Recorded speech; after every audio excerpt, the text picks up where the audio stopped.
देखिए, मौसम सर्द है, इसके बावजूद चार धाम में भी भक्ति की बहार छाई है। कोई कोर कसर यहाँ पर भक्त जो हैं वो छोड़ना नहीं चाहते। ज्योतिष पीठ के शंकराचार्य स्वामी अविमुक्तेश्वरानंद की अगुवाई में 16 दिसंबर को शीतकालीन यात्रा का शुभारंभ हुआ था। और शीतकालीन यात्रा में शंकराचार्य चारों धामों के शीतकालीन पूजा स्थल में जाकर पूजा अर्चना के लिए निकले हैं और श्रद्धालुओं से इस यात्रा में शामिल होने का आह्वान कर रहे हैं।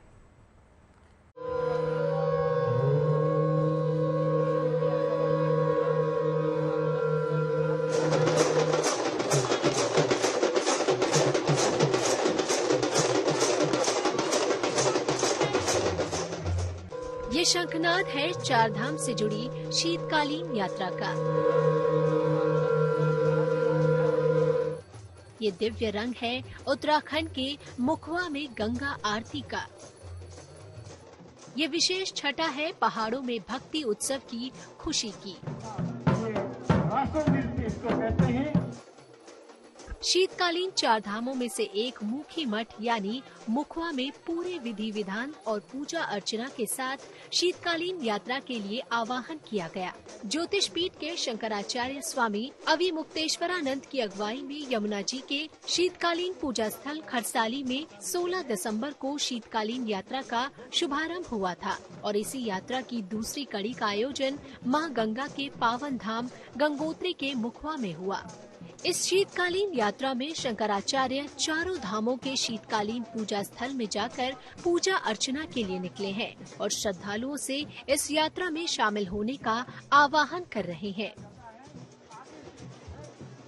लेकिन इस शीतकालीन यात्रा में जितना आह्लाद, जितना आनंद आ रहा है, ये अवर्णनीय है। इसलिए ये तो आनंद को लूटने की हमारी यात्रा हो रही है। आध्यात्मिक आनंद को इतना अधिक यहाँ इस समय उपलब्ध कर पा रहे हैं हम लोग, शायद ही कहीं कर पाते हैं। तो ये बहुत अच्छी यात्रा हम लोगों की हो रही है और हम तो यही सोचते हैं कि जो लोग इस आध्यात्मिक आनंद को प्राप्त कर सकते थे, क्यों वो घर में बैठे हुए हैं। हम चाहेंगे कि हर वो सनातनी जो आध्यात्मिक आनंद की अनुभूति प्राप्त करना चाहता है, इस समय उसको निकलना। परंपरागत रूप से चारधाम की तीर्थ यात्रा अप्रैल या मई में शुरू होती है और सर्दियों की शुरुआत के साथ दीपावली के समय समाप्त होती है। सर्दी के मौसम में भारी बर्फबारी होती है और यात्रा करना मुश्किल हो जाता है। इसीलिए देवी देवताओं की डोलियों को पास के मंदिरों में ले जाया जाता है, जहां इनकी पूजा की जाती है।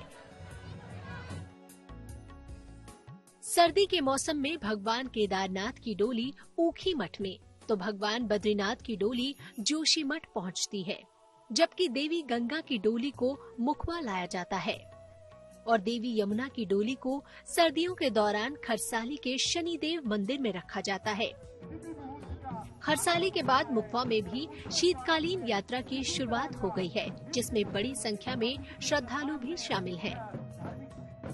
समय इस यात्रा दल में 10 राज्यों के 100 से अधिक तीर्थयात्री इस यात्रा में शामिल हैं। निश्चित रूप से यह यात्रा जो चल रही है, इसके दूरगामी परिणाम होंगे और अधिक से अधिक संख्या में तीर्थयात्री यहाँ करके शीतकालीन पूजा स्थलों में दर्शन करके पुण्य लाभ अर्जित करें। इस शीतकालीन चारधाम यात्रा का उद्देश्य पर्यटन को बढ़ावा देना है, साथ ही 12 महीनों भक्तों को चारधाम के दर्शन करवाना है।